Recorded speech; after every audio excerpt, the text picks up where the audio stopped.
আসসালামু আলাইকুম। আশা করি সকলে অনেক ভালো আছেন। বন্ধুগণ, আপনাদের কাছে আমার একটা প্রশ্ন, আমাদের বাংলাদেশে রাজনীতি চলে নাকি চাটনীতি চলে?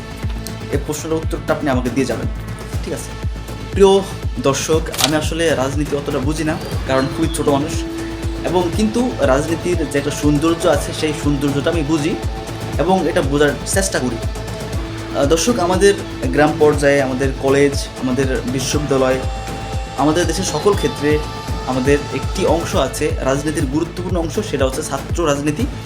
তো ছাত্র রাজনীতি আমার খুবই পছন্দের, কারণ দেশের ক্রান্তি লগ্নে এবং দেশের খুবই দুঃসময়ে এই ছাত্ররা এবং দেশের সাধারণ ইয়ং জেনারেশন এবং আমাদের ছাত্র নেতা বা ছাত্র যাই বলি, তারা খুবই গুরুত্বপূর্ণ অবদান রেখে থাকেন। এটা আমাদের আর বলে বোঝানোর কিছু নাই, কারণ এটা ইতিহাসের সাক্ষী। এবং এই যে 24-এর আন্দোলন হয়েছে, শুধু তাই নয়, সেই 47, 52, 69-এর গণঅভ্যুত্থান, তারপরে 71-এর সেই মুক্তিযুদ্ধ পর্যন্ত আমরা যেগুলো দেখি নাই, আমরা ইতিহাস থেকে জেনেছি, সেই বিষয়গুলোতে আমরা দেখছি যে সবচেয়ে গুরুত্বপূর্ণ একটি অংশ ছাত্ররা খুবই একটা অধিকাংশ বড় একটা ভূমিকা পালন করছে।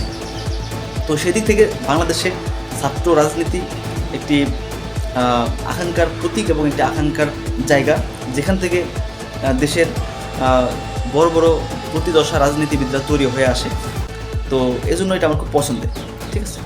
তো দর্শক, আমাদের দেশে হচ্ছে একটি রাজনৈতিক প্রথা রয়েছে, বুঝছেন, যেটা রাজনৈতিক প্রথা। কারণ কি, এই রাজনৈতিক প্রথাটা হচ্ছে এরকম যে নেতা কর্মী তার নেতাকে চাটবে, নেতা তার উপরের নেতাকে চাটবে, সেই নেতা আবার তার উপরের নেতাকে চাটবে।